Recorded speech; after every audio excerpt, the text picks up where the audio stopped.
get my beauty all about me. Don't I? I look good, don't I? All right. Episode 17, Legends and Dragons podcast.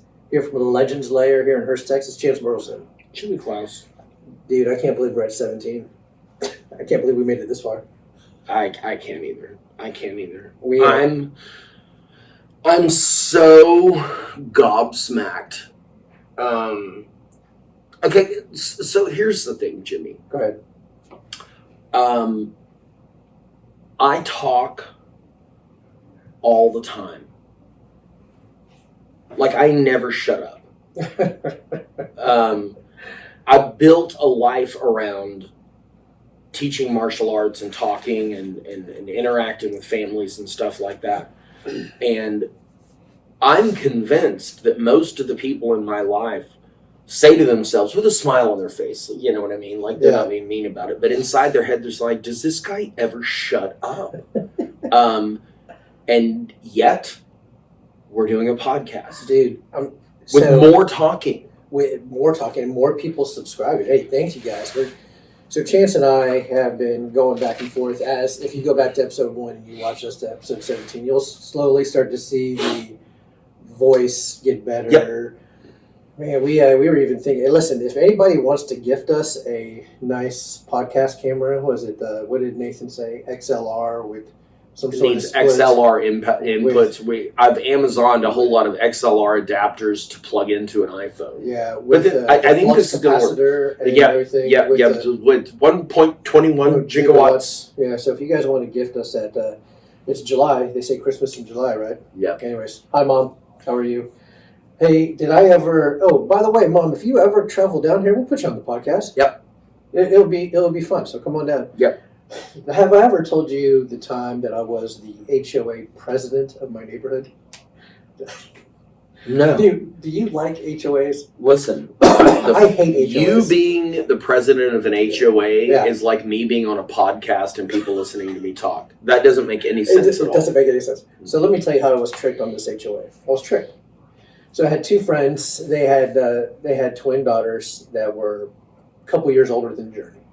Inside of our HOA, which is 685 homes, there was a little playground. Man, it looked like someone's backyard playground. It was just shoddy, man. Someone could probably easily die. The one that every time you swing, the whole swing set just goes with it. Right.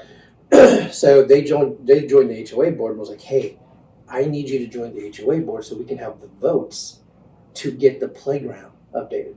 I was like, man, I want nothing to do with HOA. Why? Because I had just received a certified letter in the mail from the city of Fort Worth saying, you pay us $419 or we'll see you in court because you brought your trash cans down a day early. I was flying out of town a day early. No. A day early. So you're making that up. No, I am not making it up. $419 or we'll see you in court. For putting your trash cans out a day early? So the HOA came around and told the code compliance guy, go around, and they gave me a certified letter. So I had flown out to Virginia I think my trash day was on a Wednesday, put my cans out on Monday. So you can bring them out Tuesday, the full thing. $419. I called my buddy Atticus up, who's a lawyer, and I said, I will pay you 10 times this amount. Now, I didn't have 10 times that amount. Sure. I will pay you 10 times the amount so I don't have to pay $419 to the city of Fort Worth. Mm. And so we went to court. We went to court over trash cans. The first time I went, he was with the law firm at the time. The first time I went, some other lawyer was there, talked to the Bloodworth DA. Is a lawyer? No, Atticus Gill. I'm sorry, Atticus Gill. Okay. Not Atticus You Bloodworth. know two people named Atticus? Isn't that No, three. Because his nephew's name, I think, is also Atticus. That's ridiculous. Hey, not only is Mr. Atticus Gill a lawyer, Atticus in the To Kill a Mockingbird. Oh, yeah. Atticus, which anyways, I think it was Finch. Anyways, all that to say, we went to court. The lawyer talked to the DA, wouldn't drop the case. Okay? Court got pushed back another day, like into the future. Went to court, wouldn't drop the $419 case. Third time, Atticus shows up. So he's representing me. He goes, hey, sit in the front bench, whatever, or the front row. He goes talk to the DA.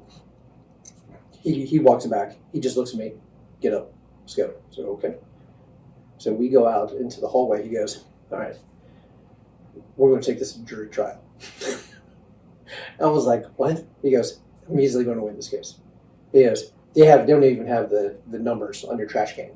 Like, they didn't even, they just say, it's down in front of his house, but it's in between two homes. We go to jury trial, we'll get it dismissed. What do you want to do? I was like, man, Atticus, you're already doing this for me. I was like, as much as I want to go to jury trial, what is the DA offering? He said, the DA is offering you take a trash can course. Of course. And they'll drop the trash can. Did you? Yes, I told Atticus, I'm like, dude, I'm not wasting any more of your guys' time. You guys already don't know. So I took the trash can course for the city of Fort Worth, and it got results $419. Yep. But Atticus says for every one person like me that fights it, 10 people are paying that fine. Of course. God, this is the whole system. I would have. I'm not sure I would have paid the fine. Yeah. But I'm pretty sure I also would have not gotten to court. When there's an ether between paying the fine and fighting the fine, it just not good. Okay. Woo. Yeah. So anyway, so we fought it. You're gonna put me in jail for my trash cans? So I've known Atticus now for about 18 years. And Miriam gets upset with Atticus and I because we use the course like our playground. Like, if I get a speeding ticket, I'm like, give it to him, and he uses the legal system, which is the legal system. If you're a lawyer and you're listening to this, I'm sorry. If you're a judge, I know we have some lawyers and judges watching this. This court system is so cheap. Listen, Jimmy. I think we need to tell the truth. What's that? There are no lawyers or judges listening to us. No, there are. Are there really? Yes, there are. There are. Do your job. Be better. Get to work. Get to work. Yeah, stop watching us. Yeah. Go. That's the problem. They're watching us. people like us. So get on the HOA now. Mm-hmm. Okay, so they asked me to get on the HOA board. I'm bitter about the HOA.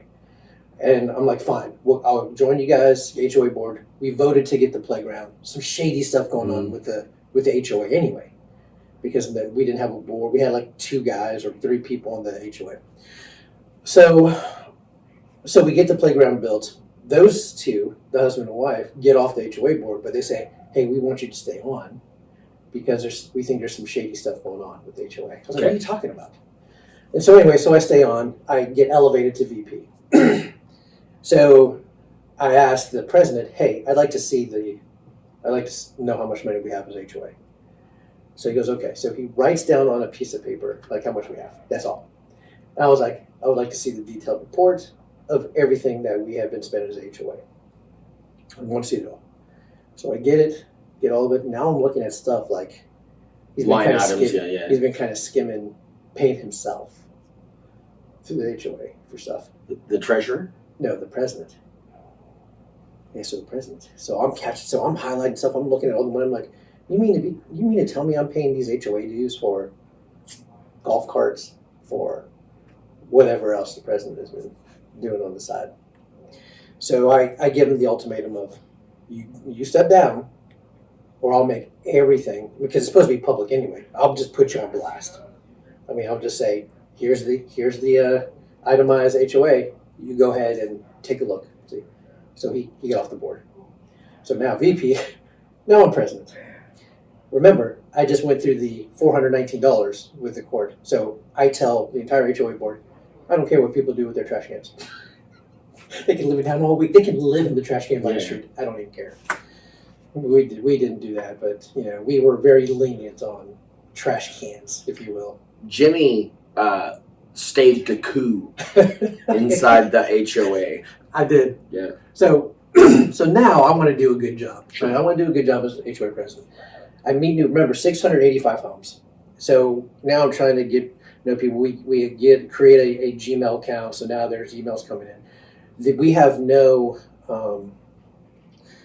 doing violations except volunteers. Okay. And we're not paying that much in HOA dues anyway. We're paying at the time, I think, $25 or $50 maybe. I don't know, some like a quarter. So we're not paying 685 homes. You can do that math. So I received this email one day from neighbors, just the first house or the first street into the neighborhood, that there are squatters in this house. Mm-hmm.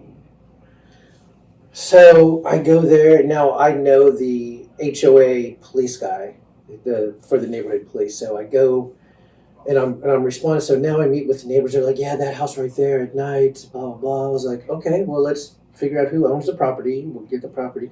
The guy lived in South Lake. He just has that house, and he thought it was empty, but it wasn't empty, obviously. So he comes and tries to open the door. Can't open the door. Locks have been changed. Goes through the back door. Can't do it. Can't do it. Locks have been changed. So now he's telling me, what, Jim, I don't know what to do. What do I do? I was like, listen, this is your house, man. So he calls a locksmith. A locksmith comes up. Now it's a neighborhood. There are people outside, the neighbors that email me. Right, so I got neighbors from across the street, the neighbors on each side of the house, they're there. We got the police officer Williams, he's there. He opens the door. And so I go in with the homeowner, the police, another police lady, and then some of the neighbors go in. And dude, it is decked out, man. It is there. You go in, as soon as you go into the left, there's a motorcycle in the front. Great. Ducati. There's a stripper pole. Stripper pole. Great. In the living room. We got an aquarium sort of thing where a snake was supposed to be. No snake, by the way. Kitchen's all decked out, man, all alcohol bottles and stuff. Big screen TV, couch, bed. And the homeowner has no idea about any of this. And so he's flipping out. He goes, I don't know what to do. The cop says, well, this is your house. This is your stuff. And I was like, you want this stuff? I'm thinking, hey, free stuff. Mm-hmm. It's his house. So there's a big screen TV on the wall, and I'm trying to take it out. So Miriam shows up, and I was like, hey, babe, there's a pole in the living room. Hey, can we take it? Yeah. Like, I want to take it home. Yeah. She says no. No. Whatever. Square. So boring. Anyway, so the cops, so the people who live there show up. So now they come in and they're so mad. They're upset. Yeah, obviously they're upset. So I'm sitting on the couch now. I'm just letting the cops do their thing. And this lady, man, she is yelling at me. She's pointing her finger. So she takes a step aggressively towards me. And that time the cop gets her arm, puts it behind her, and escorts her outside. Mm. So they're trying to figure out all the stuff. But apparently they had a piece of paper that said, this is, you paid rent X amount here. Like, hey, this is like some sort of lease. Yeah. But it was written on a piece like of the paper. Books for the HOA. Like the books for the HOA. Yeah. So handed to. So now we're outside. And so all this stuff, so the neighbors can just, they had a pit bull puppy. Right. In the garage. Of course they did. So the mom. Yeah. The neighbor across the street took the puppy, shelter, all this stuff.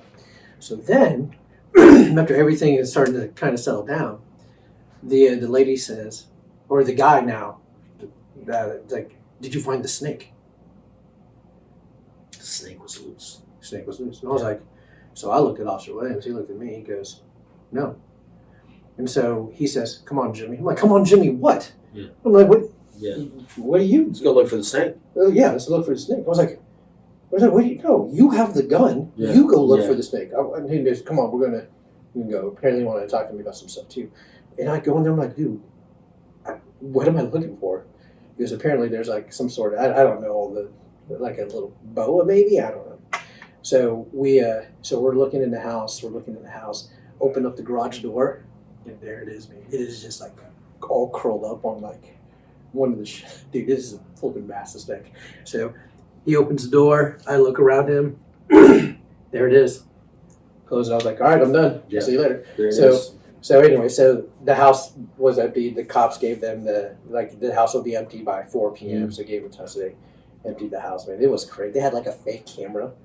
Like, it wasn't even plugged into anything, sure. Right? It was, then of course there were drug deals and stuff. And of course now the HOA, the neighbor's like, oh, thank you. Then I'm getting like all these other calls like to help them with neighbor disputes. And I'm like, I finally got off. And I'm going to step down. Well, I did. I stepped down after I raised the HOA dues to $75 a quarter. Yeah. And people were mad, like, oh, the $25. I'm like, so it's just barely $10 a month I just raised. So we can have a business that does HOAs. I mean, it was absolutely. That's fun. Dude, it all was pink. Like the front room where the pole and the motorcycle, dude, it was. I'm sure. They were making some money off of it, but man, it was. Anyway, so that was my HOA. That's great. Yeah, and I joined the HOA because beavers. That was a good joke. It was the Great Beaver debacle of the HOA. There were beavers in our lake. They were destroying people's trees and stuff. And good. I'm rooting for the beavers. yeah, well, we called a company and had them removed and moved. But anyways, man, it's HOA, man.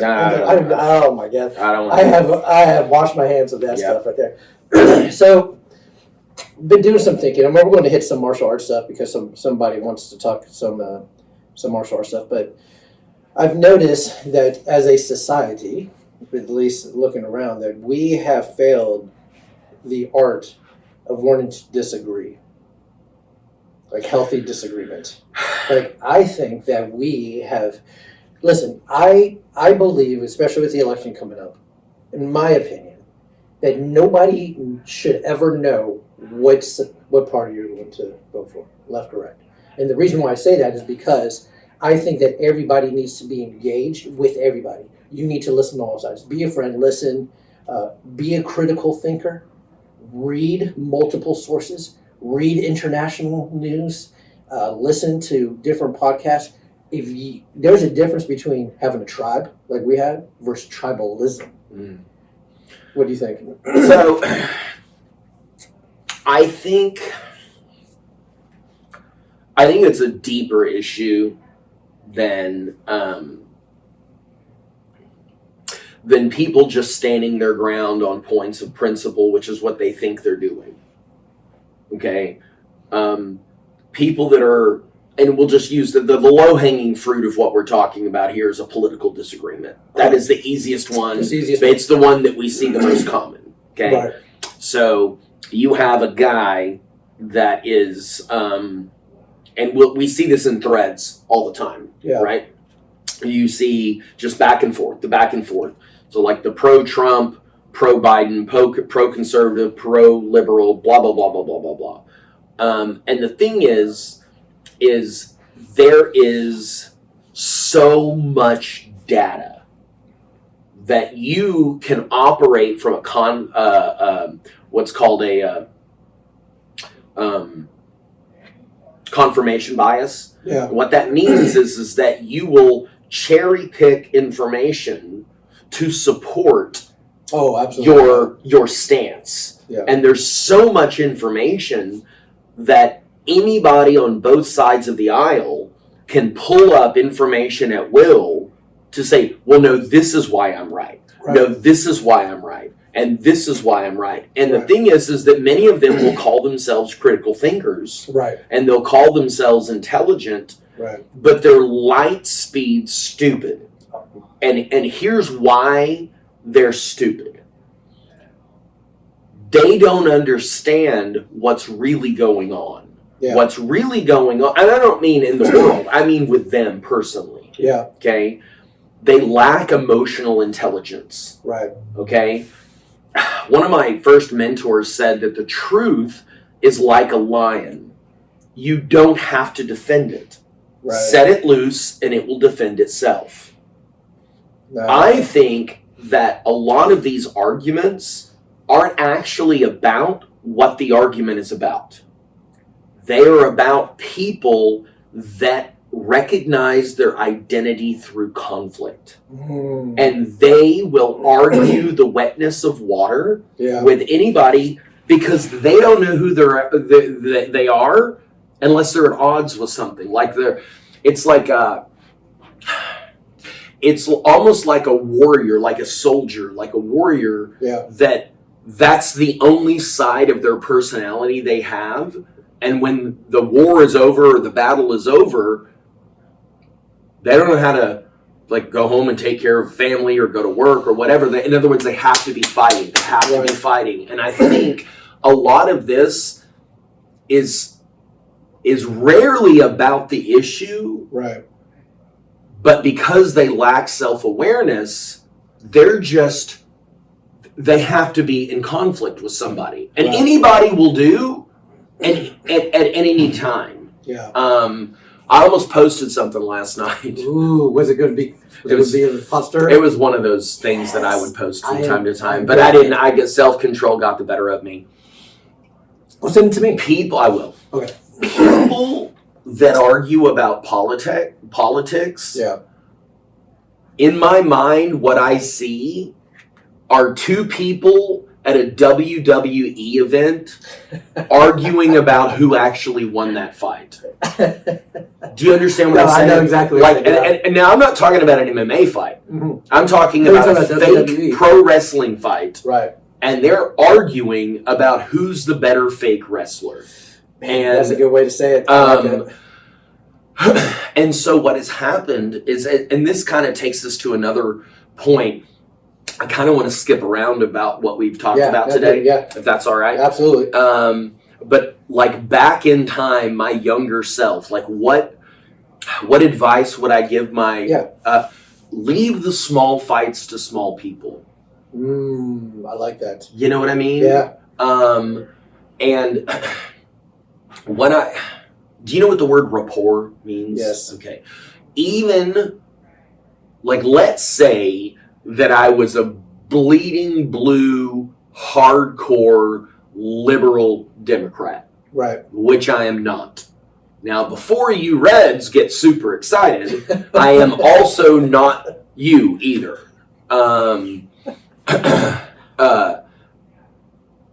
Even if that was my stance and those were my leanings, you and I being fellow humans of the fellow human race, right, that takes precedence over our opinions and our views. The fact we are so much stronger together. Oh yeah, absolutely. You know? So what I look like, okay, did you ever watch Walking Dead? No, I get the premise. You get the idea, right? Okay, so let's say that we're in an irradiated wasteland. Yes. Okay, this apocalyptic. There's motorcycle cannibals. Right. Chasing people down for meat. Right. Right. You and I, you're a conservative. I'm a liberal. Does that matter in the moment? Absolutely not. Okay, so I think things are a lot more dire. Yeah. I don't think we can afford to sit here and bicker and argue about what's going on. I think that there are far more important issues at stake. Right. And if we are, the Bible talks about it, like the Greek philosophy is talking, a house divided will fall. Oh, 100%. And we are divided. And I think that happens at a individual level. Right. Is that, do you know what married to your grief means? I get the idea. I mean, okay, so people's trauma and their upbringing and and things that happen over the course of our life. Right. The problem is we have to work through that stuff. Yes. And if we don't, it becomes who we see ourselves as. I am a tortured. Yeah. We call them drama queens, stuff like that. Right. And it's not that. I mean, we use the word tongue in cheek, right? But it's actually more serious than that. Right. That becomes your identity. And these people that fight with each other, they don't even understand that it's not about the issue they're fighting about. Right. It's about they have to be fighting. So what I find extremely interesting in these times, and of course Sean Ryan. I listen to the Sean Ryan podcast. I listen to Joe Rogan. I listen to Lex Friedman's got a good one too. So they've had this author under Annie Jacobson. Yes, she's very good. Yeah, and I've heard her before. She is very intelligent, very smart. Now, with my military background and being in Operation Southern Watch and the global fight on terrorism, all that stuff, there were some things behind the scene that I saw that others didn't see. Right, listen, air traffic control is air traffic control. However, when you're now in the combat zone, Operation Southern Watch, it's a little different, right? We would send the U-2 plane up there first. The U-2 airplane would go there. I mean, if you're familiar with how high that U-2 airplane goes, this was equipment that a plane built back in the 1950s. I mean, think about that. We were using that, flying high, spying on our enemies back then they created that was super secret, top secret plane, right? So when I was in Saudi, we would get daily briefings about potential attacks, about all this other stuff, right? And of course, I wasn't even old enough to drink yet. I was 20, and I was like, oh man, this is like the coolest stuff. Like when I start thinking about it now, I'm like, man, there are, and I don't want to be doom and gloom on here, but maybe I will. Maybe some of you guys will start taking an interest in outside of your zip code, outside of your area code, even that there are people who want to do you harm. Mm-hmm. Not just from other countries, even inside our own country. That's why when I hear about, the border and people driving in, all I think about is my time over there and people who wanted to do harm just because I was an American, just because I was friends with the Brits or the Aussies or, it was phenomenal to be in that situation. And there are some, I dated a girl. She was computer imaging, so she was stationed in the mountains of Colorado where they have secret bases inside the mountains. The Brits had the Rock of Gibraltar. We talked about that in the podcast where they had all those monkeys free roaming. It's still British owned. There's a base inside the mountain for anything. Then I start thinking about all these nuclear attacks. Like there are 9 countries right now that have nuclear weapons. The U.S., the U.K., got China, you have India, you have Pakistan, you have Israel, and I don't remember the other couple. Like I think it was during President Trump's first time where he started to bring up the words nuclear weapons, right? That's serious. And I like the way that Annie said it in one of her books. She was talking to one of the generals, one of the higher ups, is that we are one miscommunication or miscalculation from nuclear war. Mm-hmm. They just made a movie with the Oppenheimer movie, right? They did that. We go through our daily lives, and a lot of us do, but I go through my daily life just thinking about stuff like knowing what I know. Like there are enemies who want to do us harm, and then we have a border that people are flooding in, and they want to do us harm from the inside. U.S. Anyways, 9/11. It's the same thing for 9/11, and then so the government. We talked about I'm a government man. I'm a hypocrite. I hate HOAs. Was HOA president. Mm-hmm. I wrote a paper, one of my grad papers on unions, how bad they were. I'm a union rep. I'm a government man. I hate the government. Yeah. Right? It's just. I think that the critical thinking part, I think a lot more of us need to be critical thinkers. And really, nobody should ever know how you vote in the ballot booth. You need to you need to be informed. Well, it's identity politics. So what it is, there are, coming across the border, husbands and wives and children that are starving in their country of origin. Right. And they are literally just trying to stay alive, right, to feed their starving newborn. And for someone to say, yeah, you can come here, just do it the right way, do it legal. Your baby's starving. Like, right. What would you do? Right. Like, let me fill out this form in triplicate or sneak across the border to say. Right. So here's the thing. That is happening. That is happening, yes. There are also almost certainly right. sleeper cell terrorists yes. coming across the border. So yes. Here's the thing. People can't wrap their head around both of those things being true. Correct. Right. They want it one or the other. You have to use critical thinking right. to understand both of those things are true. Now, in the light of being one decision away from nuclear war, yeah, one decision away from, or just one sleeping on the clock away from somebody sneaking across the border. Right. And here's the thing. Well, you think they can't come from Canada either? Like, of exactly. course they can. Yeah. Of course they can. But here's right. the point.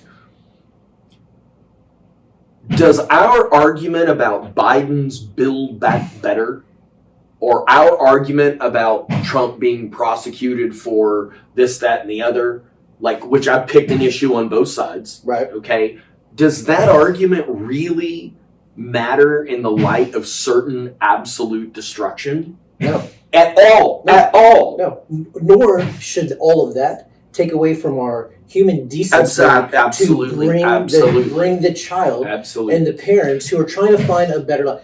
Yes, there is a right way to do it. Yes, there is a wrong way to do it. we need to have human decency. Like, it just frustrates But it's a me. very complex issue. It is. And if you are, this is my camp.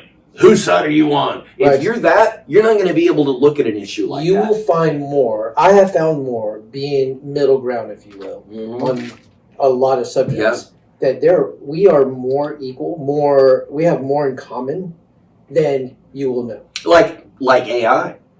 Let me tell you about AI and biometrics, right? Let me listen to you talk about AI. So you are, how are you, 50? 51. I'll So be 52 this year. So 52, right? I'll be 45. That's why you're my older brother, by the way, because, well, you couldn't be my younger brother. No. Even though people probably think I'm you. Yeah. But here's the thing about AI and biometrics, right? We have come so far from when you and I, you're only 6 years older than me, 7 years older.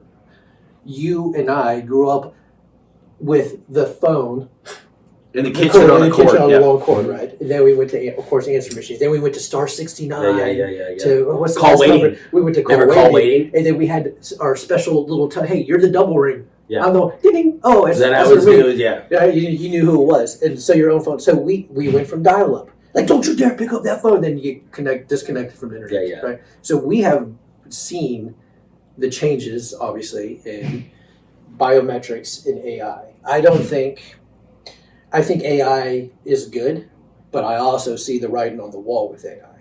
I mean, I have caught my children. Hey, Alexa, what is, doing their homework with AI? That I'm like, nah, genius. No, You're not using AI, right? And not that I'm against AI. I have AI in the house. People are like, oh no, big government. Let me tell you, if you have a phone right now, if you're watching to us on the phone, you're being tracked. If you have a newer car, you're being tracked. I mean, the government has all this stuff. You use your ATM, you're being tracked. The biometrics has been so crazy to me that now your smartphone, got your face recognition, boom. And then the further away if you do it, all it's doing is learning, right? So with the AI, I saw this meme years ago when with Trump and the whole Iran thing, and he made a comment. And of course, AI misunderstood. It was like almost a common thing. He misunderstood launch missiles to Iran or something. That. It was anyway. I laughed because I find that stuff humorous. Right. But anyway, there are cameras today that will know Chance Burleson, like from the way you walk. Mm-hmm. Like it caught me off guard. I have more of a swagger. So do I. It's more of a limp, but I have a swagger. Well. But with the biometrics, it's learning the way that you are walking. Mm-hmm. Like, what was it, China or Japan, or I forget which one of these countries. Like, they're putting rocks in their shoes to throw off the throw off the walk because of all this biometrics. I think it's good. I think our society is good. I think one of the quotes from Einstein when he was asked about World War III, how World War III would start. He goes, I don't have that answer, but I know World War IV we fought sticks and stones. Isn't that phenomenal? Yeah. I mean, just to start. So for my brain to start thinking about that, and just all the nuclear stuff and the fights, it's absolutely phenomenal. I love AI. I think the biometrics with dual identification and all this other stuff is phenomenal.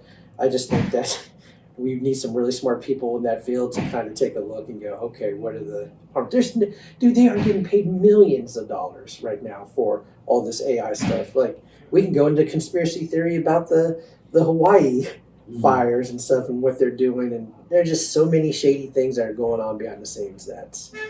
Would you like to know what my thoughts are on AI?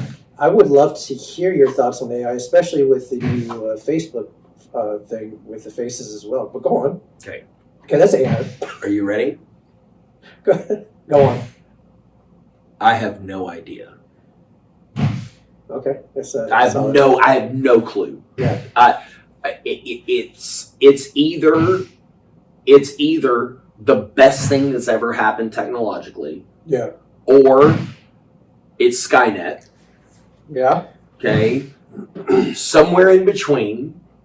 But I'm so horribly ignorant and uneducated on anything technological that That's why this podcast has been fun. Anything that I say, Yeah. I'm just guessing, man. I have Yeah. no idea. Listen. So one of my mentors, I went to his house and we hung out last night and had a cigar. Super good guy. So he's a coder. Okay. And what I know about that is he's a coder. That's it. Oh, he doesn't tell I was telling him that my Muay Thai teacher had us get in planks yesterday and kick us in the ribs. And as bad as that sounds to him, right. Me imagining doing his job sounds worse to me. Yeah. You know what I mean? So the thing is that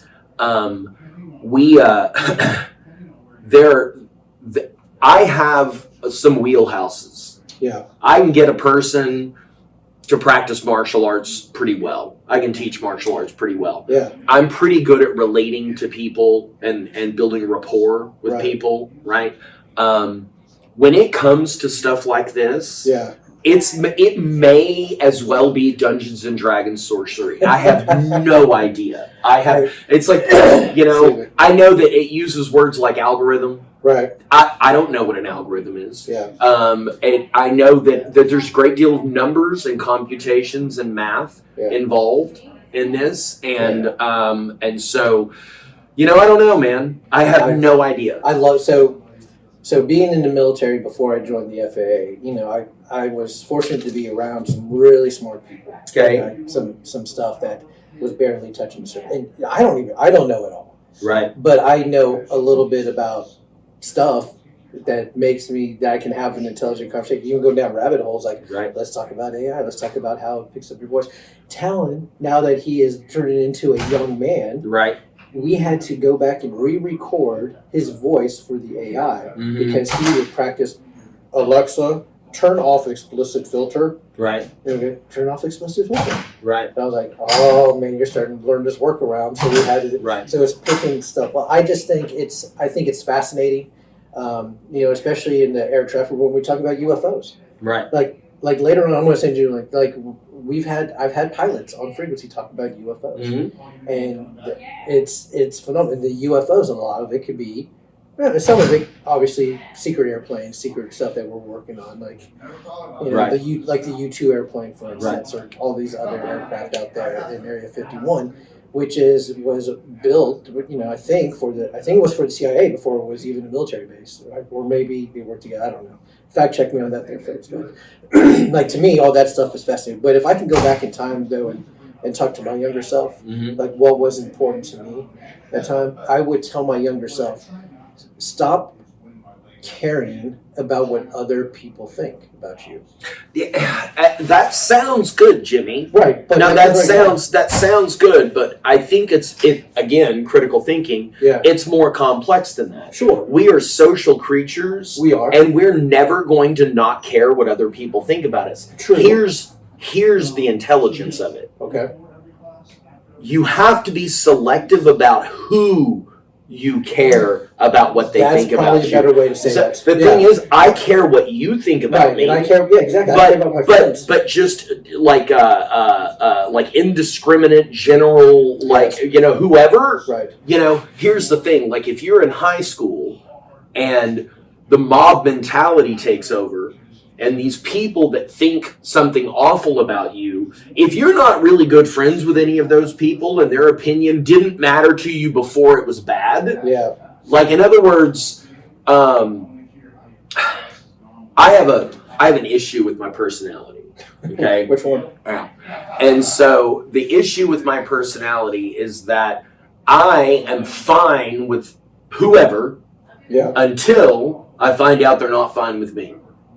Like, if they're upset with, I don't think about it at all. Right. And then if I find out they're upset with me, I'm like, all right, gloves are coming off. Why are you upset? You know what I mean? Yeah. And that's a hard thing to get out of. Yeah. It's a hard thing to get out of because we're like, well, you didn't care before you found out they thought something bad. Yeah. So why do you care now?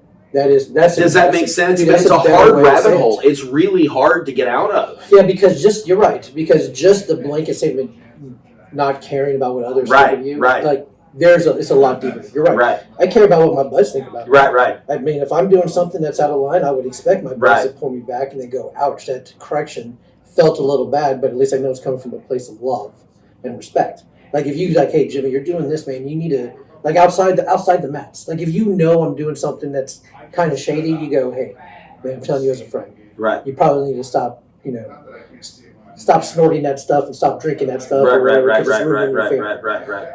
So you're right. It's a lot deeper than I don't care about what others think about me. Everybody cares what somebody. You have to target that. Right, and I need, and maybe again I talk about raising teenagers now. That I keep saying this over and over to them. Your self-worth is not defined somebody else if they like you or not. You need to be comfortable in your own skin, in your own mind. Sure. You need to walk in there like if they don't like you, okay. Yeah, but that's easier said than done. It is easier said than done. I think one of the hardest teachings that Jesus said was to pray for your enemies. That's right. You know how difficult it is to pray for your enemies that want to kill you? Yeah, but you know who benefits more than anybody from that? You. Yep. I mean, yeah, I do. So listen, while we're man, this has been fun. Honestly, this has been a fun podcast. Yeah. We talked about. So some things I realized that my daughter, when I was telling her, it's like the saying, "Hey, how do you eat an elephant?" One bite at a time. Yeah, but you and I know that. But if you tell that to somebody who's Yeah. never heard that phrase before, Or eating an elephant. Or let's talk about this real quick. Can I beat up an elephant? Yeah. No.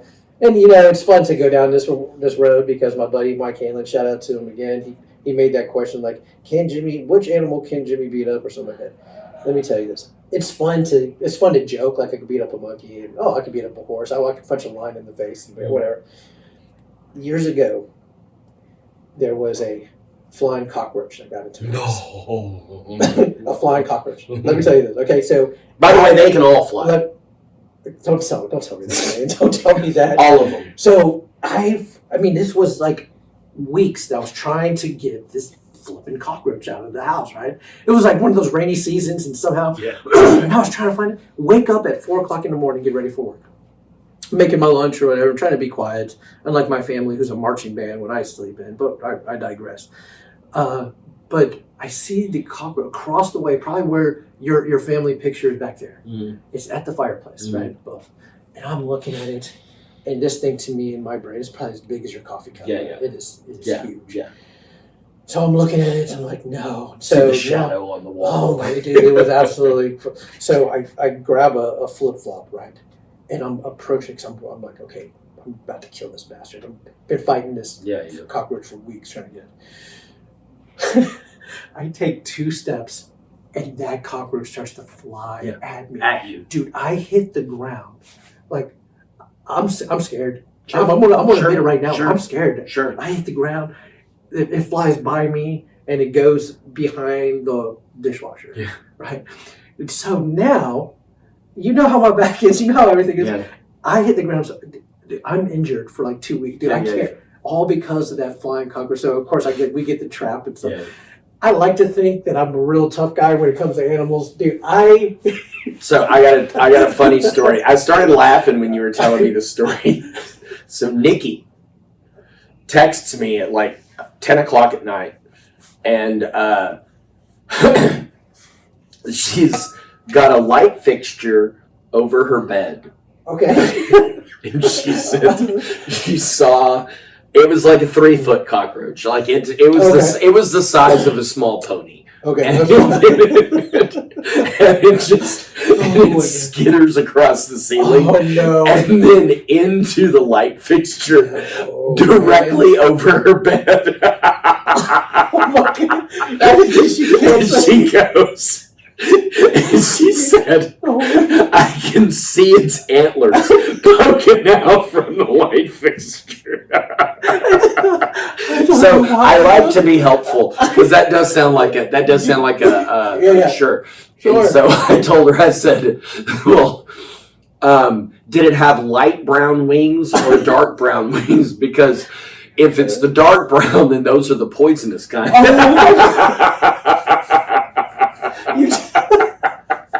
Oh my God, you just You just scared her to death. Oh, man. Because the funniest part about that is antlers. I can see its antlers.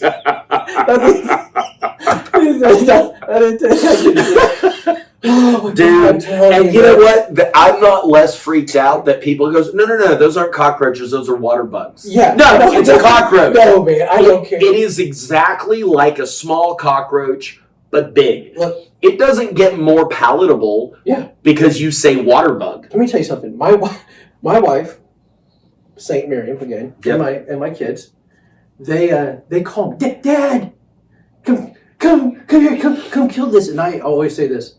What makes you think I'm not just as scared as you are? No. Like, why, don't call me, you kill it. No. You kill it. I mean, that thing. Roaches, so I have a very sanctity of life thing. Like, if I find a bug inside, I'll put it outside. But that has 2, 3, maybe exceptions. Okay? Is the water bug one? Cockroach is absolutely an exception. I will kill that. Yeah. Spiders and wasps. Oh, so if it will sting me or bite me, I'll kill it. Yeah. And I don't care that it doesn't mean to. Yeah. That hurts. Yeah, man, it's so funny. Hey, so this has been a fun podcast. As we wrap this down, one of my buds, again, Mike Hanlon brought this up. Did you just say wrap this down? I said up. I don't think I said down. We'll go back and replay it. I edited and do my voiceover. Collie. Okay. So he's been seeing, I guess, either through conversations or maybe through the socials, that there's been more talk about collie, and it's pointing to that being the best self-defense. I only know collie because of you, because of you teaching me. And Valdez will do a little bit of work, right? Very little, because he's Daredevil, and he senses things like Daredevil. Could you go into more of collie and just what it is, and do you think it's the best self-defense? First of all, I want to know, how long have you been doing collie first? How long have you been doing that? Kind of intensely for about 3-4 years. Okay. But then I've kind of done collie for 30 years. Okay. Like on and off. Right. And this is what I'm learning about. Collie is a bladed art. They do some impact weapons with sticks, but generally the Eskrima stick is to practice the way a blade would move, right? You're looking for the attribute to the motion, right? So with a blade, and I would say with a short blade, like a this to this, you're not going to find a better art than collie or Pencak Silat or like the Indonesian, Filipino bladed training. Yeah. That seems to be the best if you and I both have blades. Okay? Or if I have a blade and I'm just trying to kill you. Yeah. That seems to be the best way to do it, right? But this is what I'm learning, is if you have a blade and you are ignorant as the day is long and you don't know how to do anything except for the pointy end goes in the other guy. Right. Okay? The odds aren't great for me, even then.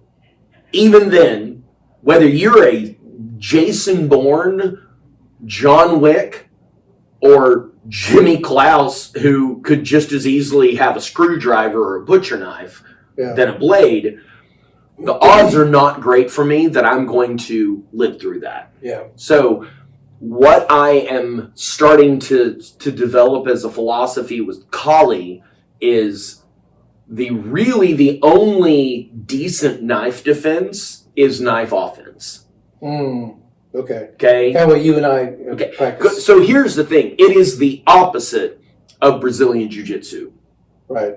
Brazilian Jiu-Jitsu, you can kick and punch, you can wrestle, you can box, you can Muay Thai box, like you can do all of this stuff. And if I'm better at Jiu-Jitsu than you are, you don't stand a chance.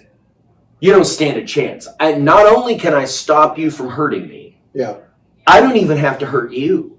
Right. Kali is the opposite of that. Okay? Imagine jujitsu, but the only way I keep you from killing me is to kill you first. That's what I think of when it comes to Kali. Like, for instance, if you and I were just a little closer and you have a blade, that's if I don't want to die, right, I have to kill you first, because the second you close that distance, that knife is going to come in 1,000 different ways. Right. I might check the first one. I might maybe check the second one, but there's no way, because it can come so many different directions. Right. And I can't stop it. And that do you understand what I'm saying? No, I know exactly what you're saying, but that also goes into... I don't want to sit that close. Goes into fighting style, right? Yeah. It's the same thing. That is why we teach combos. It's more than one. Yeah. Right? So the same thing in my brain when you were teaching me Kali or knife, the techniques as well, it's not that number one, it's not that number two that could possibly hit. Now it's 3 or 4 or 5. And you won't defend against those. Right. And so that is why when I've been working with Shandy here for her black belt test coming up. And Talon knows this as well, which is really good, is that you're not going to hit that first combo. Right. You're not going to possibly hit that second combo. You're doing the combo thinking that number 3 is going to hit. Right. Because you throw that jab, cross, back leg front, or back leg round kick, or maybe that front snap kick, or anything like that. Now imagine that. It would knife, right? Imagine that, but on the end of your hand and foot are lightsabers. Yeah. Your only chance you gotta be would be to kill me first. You gotta be visualized. Can you imagine how awesome you have? So instead of your hands, you have instead of your feet. But then how would you walk? Maybe at the end of your toes, you would have a lightsaber. Yeah. And so you have 4. You know what? If I had that, I could kill an elephant. Dude, I still don't even think you kill an elephant. Not good. There's no way, because by the time you got that elephant, let's say you got one of his limbs off. He still has 3, right? He's going to bring that trunk I've got around. 4 lightsabers. He's going to bring that trunk around, dude. And if he gets that big old trunk on you and it wraps you up, nah, dude. There's no way you can beat up an elephant. I'd cut it off like Anakin's arm. And you see what happened to Anakin? He became Darth Elephant. How phenomenal! Darth Pachyderm. Hey, we'll save this next question. Real quick though, your gis, right? Yeah. There are different gis, of course, for karate, taekwondo, jiu-jitsu. I'll just give them this one. How do you keep your gis clean, other than washing them? Like, do you have I got nothing else for you. No. Vinegar. Besides, you throw nothing in there. No. You just. I wash them until they have these toxic things hanging out of the armpit. Go on. And then I still wear them. All right. Well, in that case, guys, we appreciate you. Listen, I never would have known or thought that we would get to episode 17, but you guys are awesome. Thanks for following and subscribing to us. We had a great guest. Go listen to last week's podcast, episode 16, Stephen Wheeler, Wheelhouse, Health and Fitness, phenomenal stuff.